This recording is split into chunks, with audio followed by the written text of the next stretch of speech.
Estate అనేది ఒక మహాసముద్రం. ఈ జనరేషన్ వాళ్ళు ఎవరైతే ఇన్వెస్ట్ చేయడానికి వస్తున్నారో అంటే కైండ్ ఆఫ్ ఫ్రెషర్స్ అని వాళ్ళకి ఎలాంటి బేసిక్ నాలెడ్జ్ అనేది ఉండాలంటారు? నాలెడ్జ్ లేకపోయినా పర్లేదండి. శ్రీశైలం హైవే ఇటు ముంబై అండ్ బెంగళూరు హైవే మొత్తం మూడు కూడా ఒకదాని నుంచి ఒకటి కాంపిటీషన్ రన్ అవుతున్నాయి అని అంటారు. అంటే ఇప్పుడు సౌత్ హైదరాబాద్ కొద్దిగా ఫోకస్గా డెవలప్మెంట్ అవుతుంది, కంపెనీస్ కూడా ఎక్కువగా వస్తున్నాయండి. Almost 3,200 crores investment, 2,000 crores already release చేశారు, అలాట్ కూడా అయిపోయింది. అప్రాక్స్ ఒక 2 to 3 years లో హైదరాబాద్ లో రియల్ ఎస్టేట్ అనేది ఎంతవరకు గ్రోత్? హైదరాబాద్ లో ల్యాండ్ రోజు తరిగిపోతుంది. హైదరాబాద్ సరౌండింగ్స్ అంతా డెవలప్ అవుతుంది కదా. ఒక లోవర్ మిడిల్ క్లాస్ లేదా ఒక మిడిల్ క్లాస్ సెక్టర్ వాళ్ళని తీసుకుంటే వాళ్ళు వాళ్ళ బడ్జెట్ లో ఇన్వెస్ట్ చేయాలి అంటే ఏ ఏరియాలో ఇన్వెస్ట్ చేయొచ్చు?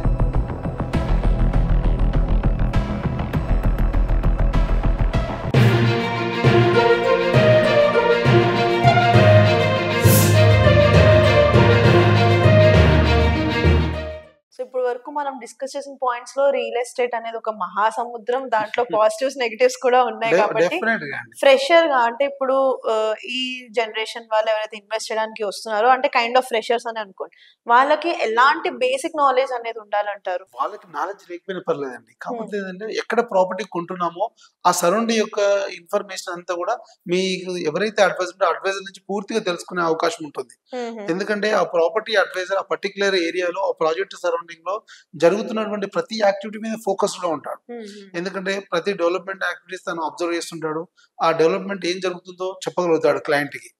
సో ఈ క్లయింట్ కూడా ఏంటంటే మనం ఫర్ ఎగ్జాంపుల్ మనం ఎక్కడైతే ప్రాపర్టీ కొనడానికి వెళ్తున్నామో ఆ సరౌండింగ్ లో ఇన్ఫ్రాస్ట్రక్చర్ ఏముంది, అక్కడ ఉన్నటువంటి ఎగ్జిస్టింగ్ డెవలప్మెంట్ ఏంటిది, అప్కమింగ్ డెవలప్మెంట్స్ ఏంటిది, మనం ఈ రోజు ఇన్వెస్ట్ చేస్తే ఎప్పటి వరకు ROI ఎక్స్పెక్ట్ చేయొచ్చు, ఇవన్నీ చూసుకొని వెళ్ళొచ్చు. ఓకే. సో ఈ కన్స్ట్రక్షన్స్ టైంలో క్వాలిటీ కంట్రోల్ అండ్ ఆల్ ఎవరు చూసుకుంటారు? అంటే మనం చూస్తున్నాం క్వాలిటీ లేకపోవడం వల్ల బిల్డింగ్ మీద మనం ఎంత ఇన్వెస్ట్ చేసినా అది ఈజీగా స్క్రాచెస్ పడిపోవడం కానీ దట్ క్వాలిటీ అనేది మిస్ అవుతుంది.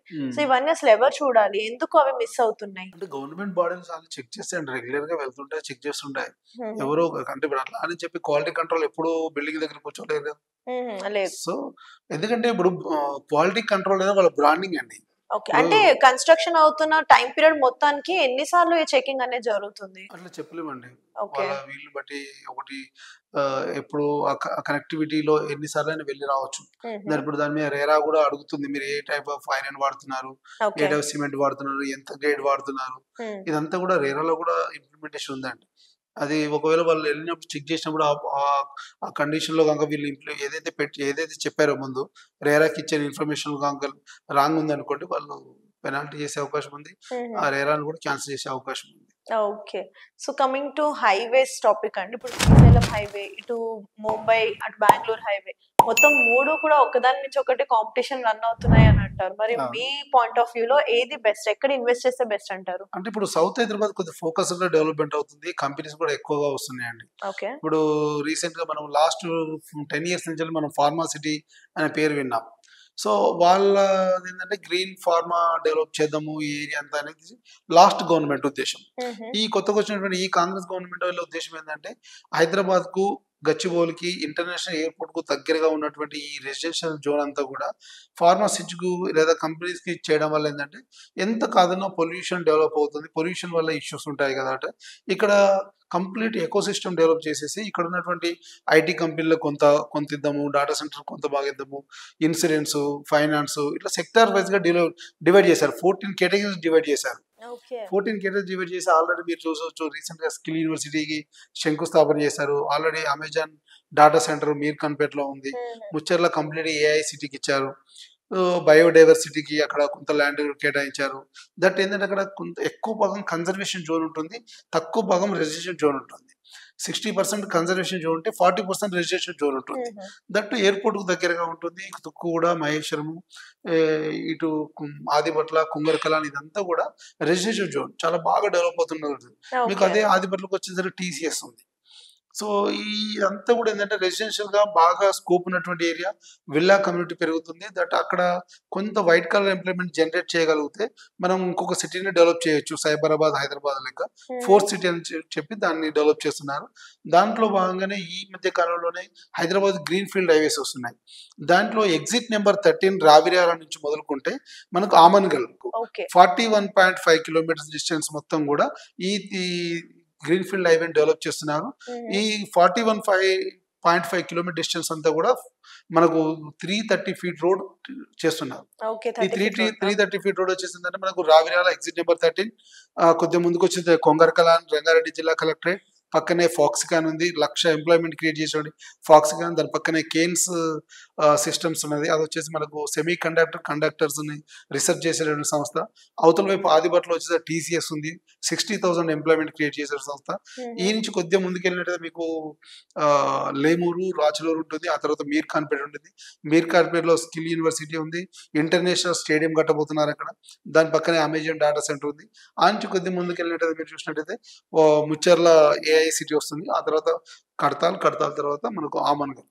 ఇదంతా కూడా రీజనల్ రింగ్ రోడ్ కనెక్టివిటీకి కనెక్ట్ చేస్తున్నట్టు ఈ 330 ఫీట్ రోడ్ వచ్చేసి ఏంటంటే ఈ Hyderabad regional ring, outer ring road నుంచి రీజనల్ రింగ్ రోడ్ పట్టుకున్నటువంటి రెండు కనెక్టివిటీ కలుపుతూ మధ్యలో ఉన్నటువంటి మేజర్ డెవలప్మెంట్ యాక్టివిటీస్ ఏదైతున్నాయో వీటన్నిటికీ కలపడం కోసం డెవలప్మెంట్ యాక్టివిటీ.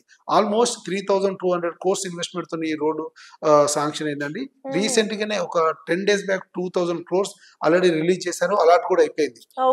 రోడ్ వర్క్ కూడా చాలా స్పీడ్ గా మార్కింగ్ అవుతుంది, అతి తొందరలో టెండర్ అయిపోయే అవకాశం కూడా ఉంది. ఇందులో ఏంటంటే ఈ 41.5 కిలోమీటర్స్ వచ్చేసి ఏంటంటే 916 ఎకరాల యూసేజ్ అవసరం ఉంది. ఇందులో 596 ఎకరాల సంథింగ్ 516 ఎకర్స్ సంథింగ్ వచ్చేసి ప్రైవేట్ ఓన్ ల్యాండ్ ఉంది, అంటే మన ఫార్మర్స్ దగ్గర, కొంతమంది డెవలపర్స్ దగ్గర, వాళ్ళ దగ్గర ఉంది. ఇందులో 156 ఎకర్స్ వచ్చేసి రిజర్వ్ ఫారెస్ట్ ఉంది, 169 ఎకర్స్ వచ్చేసి మన తెలంగాణ ఇండస్ట్రియల్ గవర్నమెంట్ పార్కులలో ఉంది. సో ఈ ల్యాండ్ అంతా పూల్ అయిన తర్వాత రోడ్డు యాక్టివిటీస్ కూడా పెరిగిపోతున్నాయి. ఇందులో మేజర్ పార్ట్ వచ్చేసి ప్రైవేట్ ఓన్ ల్యాండ్ ఎక్కువగా ఉంది, 516 ఎకరాలు సంథింగ్ ఉంది ఈ ల్యాండ్ కాక ల్యాండ్ అక్విజిషన్ చేస్తే రిమైనింగ్ 169 ఎకర్స్ వచ్చేసి రిజర్వ్ ఫారెస్ట్ ఉంది, టిఎస్ఐఎస్ ఉంది, 156 ఎకర్స్ వచ్చేసి ఫారెస్ట్ లో ఉంది. ఈ రోడ్ అంతా కంప్లీట్ డెవలప్మెంట్ అవ్వడానికి చాలా తక్కువ టైం పడుతుంది, చాలా బాగా డెవలప్మెంట్ అయ్యే అవకాశం ఉంది. 330 ఫీట్ రోడ్ వస్తుంది, మధ్యలో డివైడర్ లో మెట్రో ప్రపోజల్ కూడా ఉంది. ఓకే, మీరు కూడా సూపర్ స్పీడ్ లో చెప్పుకుంటే వెళ్ళిపోయారు మొత్తం. సో ఇంత సూపర్ స్పీడ్ డెవలప్మెంట్ కూడా ఆల్రెడీ 2,000 crores అలాట్ అయిపోయింది. ఎన్ని ఇయర్స్ లోపు మనం ఈ డెవలప్మెంట్ అనేది చూడాలి? మేబీ 6 months to 1 year లో half of the road already tendering అయిపోయిందండి. Half of the road tender పిలుస్తున్నారు, 2,000 crores అలాట్ చేసేసారు ఆల్రెడీ.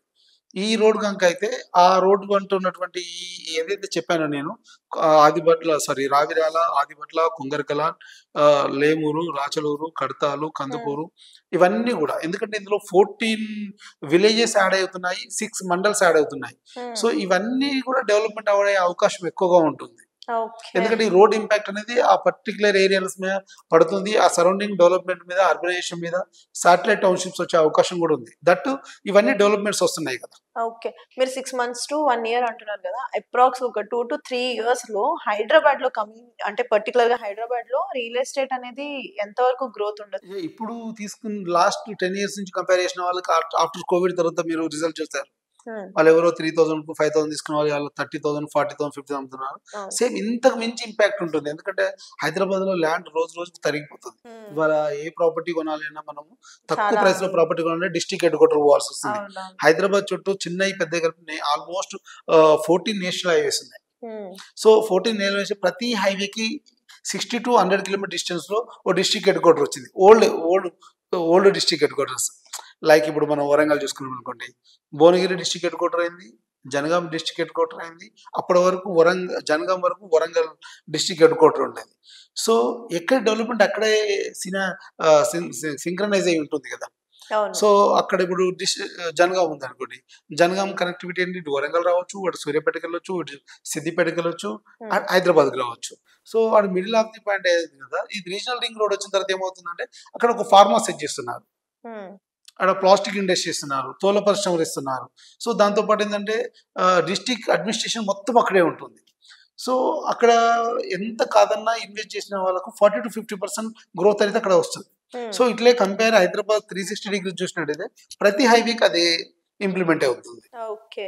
సో ఇప్పుడు రియల్ ఎస్టేట్‌కి వచ్చేసరికి చాలా మంది ఒక పార్ట్ టైమ్‌గా లేదు అంటే ఫుల్ టైమ్‌గా వాళ్ళ జాబ్స్ కూడా వదిలేసి దీంట్లోకి వచ్చేస్తున్నారు. అవును. ఇటు ఐటీ ఎంప్లాయీస్ కానీ, ఇటు హౌస్ వైఫ్స్ కానీ అందరూ.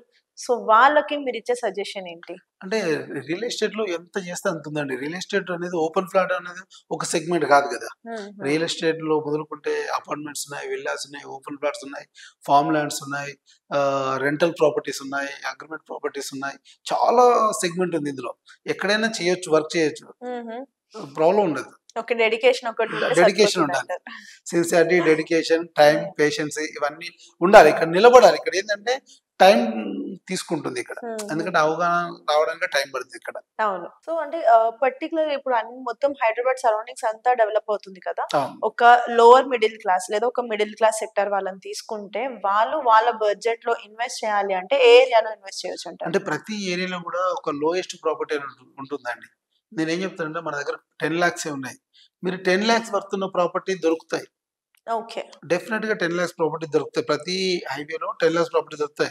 మీరు 10 లాక్స్‌ని తీసి ఇన్వెస్ట్ చేయండి. మనం ఏం చేస్తాం 10 లాక్స్ పెట్టుకొని 20 లాక్స్ ప్రాపర్టీ కోసం చూద్దాం. ఈ 10కి ఇంకో 10 అయిన తర్వాత చూద్దాం అంటే టైం వేస్ట్ అవుతుంది. సో ఈ 10 లాక్స్ ప్రాపర్టీ కూడా ఎవ్రీ డే పెరుగుతూ ఉంటది. ప్రైస్ పెరుగుతూ ఉంటుంది. ఎందుకంటే ఇప్పుడు హైదరాబాద్ సినారియో ఏంటంటే గవర్నమెంట్ ఏదో ఒక యాక్టివిటీ చేస్తుంటది.